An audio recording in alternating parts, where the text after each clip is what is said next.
Saudi अरब में high level meeting पूरी हो चुकी है, लेकिन यूक्रेन इस मीटिंग में नहीं था और न ही यूरोपीय देशों के नेताओं को इस मीटिंग में बुलाया गया। यानी कि मीटिंग हुई अमेरिका और रूस के प्रतिनिधियों के बीच।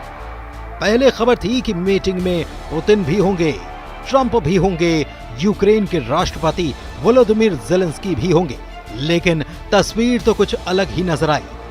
हाई लेवल मीटिंग का मकसद रूस और यूक्रेन के बीच चल रहे युद्ध को समाप्त कराना था, लेकिन फिर भी इस मीटिंग में यूक्रेन ही शामिल नहीं था। तो फिर इस मीटिंग में कौन कौन आया? मीटिंग में अमेरिका की तरफ से विदेश मंत्री मार्को रूबियो शामिल हुए।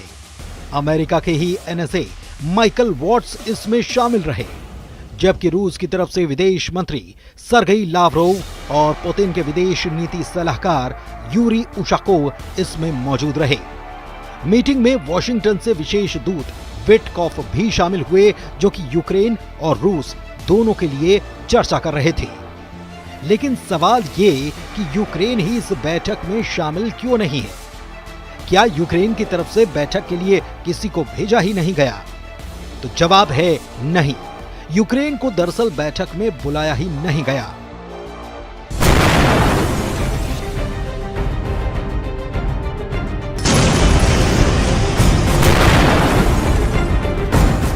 इस बात की पुष्टि यूक्रेन सरकार के सीनियर अधिकारी ने भी की और यूक्रेन के राष्ट्रपति वोलोदिमीर ज़ेलेंस्की ने भी की।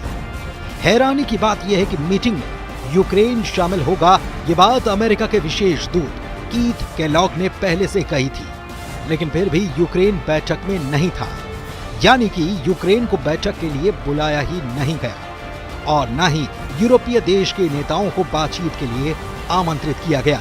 सोमवार को रूस के राष्ट्रपति कार्यालय क्रेमलिन के प्रवक्ता दिमित्री पेस्कोव ने दोनों देशों के नेताओं के बीच सऊदी अरब में होने वाली मीटिंग की पुष्टि कर दी थी। लेकिन दूसरी तरफ फ्रांस में भी अचानक से एक मीटिंग बुला दी गई।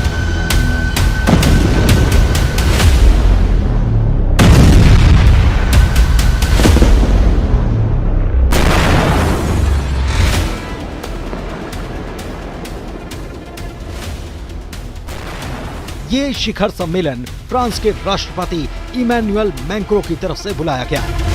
माना गया कि रूस और यूक्रेन के बीच जारी जंग को रोकने को लेकर सऊदी में मंगलवार को होने वाली मीटिंग में यूक्रेन और यूरोपीय देश के नेताओं को ही बाहर रखने की आशंका के चलते ये सम्मेलन फ्रांस में बुलाया गया। इसमें यूरोपीय देश के नेता भी शामिल हुए थे।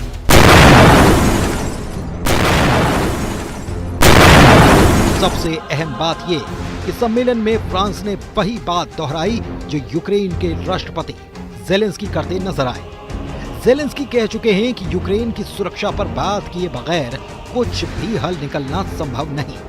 वो नाटो में शामिल होने की बात करते हैं और वो इसे सबसे सस्ता और महफूज विकल्प मानते हैं। कहते हैं कि ऐसा करने से ही यूक्रेन सुरक्षित हो पाएगा। और कुछ यही बात फ्रांस के राष्ट्रपति इमैनुअल मैक्रों ने भी कही। मैक्रों ने न केवल शिखर सम्मेलन बुलाया, बल्कि यूरोपीय देशों को इसमें शामिल किया और दूसरी तरफ ट्रंप और पुतिन से भी फोन पर बात कर रहे। मैक्रों कहते हैं कि हम स्थायी शांति चाहते हैं और इसे हासिल करने के लिए रूस को अपनी आक्रामकता समाप्त करनी होगी।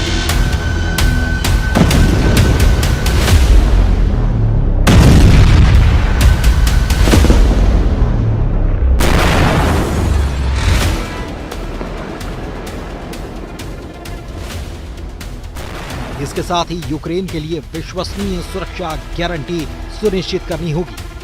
वक्त सीज़फायर मिन्स्क समझौते की तरह नाकाम हो सकता है। ये सारी बात फ्रांस के राष्ट्रपति ने सोशल मीडिया साइट एक्स पर भी लिखी। दूसरी तरफ ब्रिटेन के पीएम की तरफ से भी चौंकाने वाला बयान आ गया है। मैक्रों की मीटिंग बुलाने के पहले ब्रिटेन के पीएम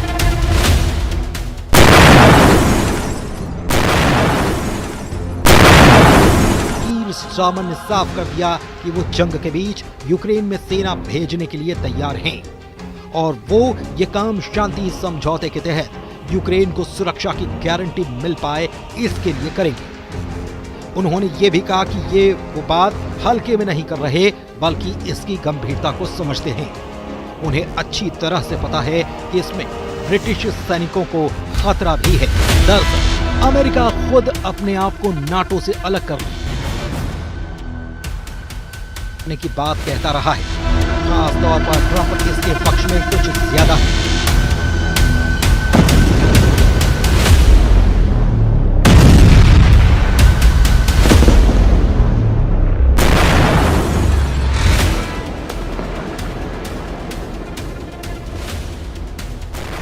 हो सकता है कि ट्रंप नाटो से बाहर ना भी जाएं, लेकिन वो बार बार ये बयान देकर नाटो की अमेरिका पर निर्भरता को शायद कम करना चाहते हैं। इसीलिए उन्होंने ये भी कहा था कि अब यूक्रेन की सुरक्षा के लिए यूरोपियन देशों को आगे आना चाहिए, ताकि अमेरिका दुनिया में दूसरी तरफ चल रही समस्याओं पर अपना फोकस कर पाए। अब इस मीटिंग में हुआ क्या है,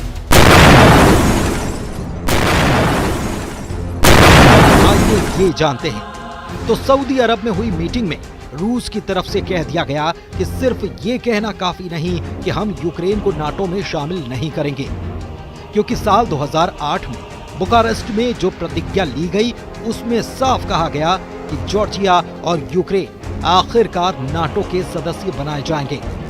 इसके लिए साल 2008 में तय किया गया था, उसे रद्द करना या उससे इनकार अब करना होगा। पुतिन के विदेश नीति सलाहकार यूरी उशाकोव का कहना है कि सऊदी अरब में रूस और अमेरिका के बीच 4.5 घंटे की वार्ता समाप्त हो चुकी है और ये वार्ता सफल रही है। मीटिंग में भाग लेने वाले उशाकोव ने कहा कि दोनों पक्षों ने पुतिन और ट्रंप के बीच बैठक की शर्तों पर चर्चा की। उन्होंने कहा कि दोनों के बीच आगे होने वाली बैठक के लिए कोई तारीख निर्धारित नहीं की गई है। अहम बात यह भी कि जब अमेरिका रूस वार्ता यूक्रेन के बिना सऊदी अरब में हो रही थी, उसी दौरान यूक्रेन के राष्ट्रपति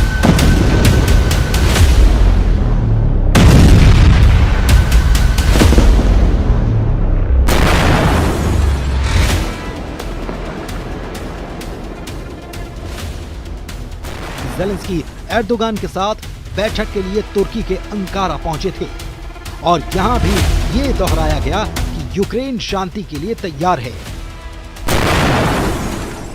और बैठक भी करने को राजी है, लेकिन ये सब उसकी सुरक्षा की गारंटी को पहले मद्देनजर रखकर किया जाए तब। ज़ेलेंस्की का ये भी कहना है कि हम उम्मीद करते हैं कि ये सुरक्षा गारंटी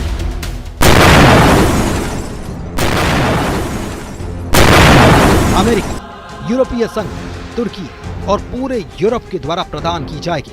हम किसी भी हाल में अपने अस्थायी रूप से कब्जे वाले क्षेत्रों को रूस के हिस्से के रूप में मान्यता नहीं देंगे, वे यूक्रेन का ही हिस्सा हैं।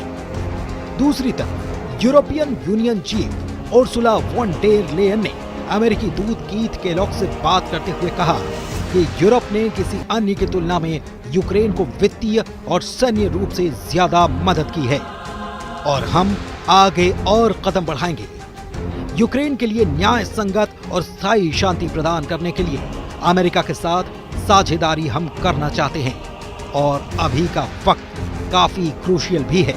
कुल मिलाकर सऊदी अरब की मीटिंग में अमेरिका और रूस के अधिकारियों की तो आपस में बात हुई, लेकिन यूक्रेन इससे गायब रहा, जबकि यूक्रेन के राष्ट्रपति वोलोदिमीर ज़ेलेंस्की नाटो और यूरोपियन देशों को साथ में जुटे हुए हैं।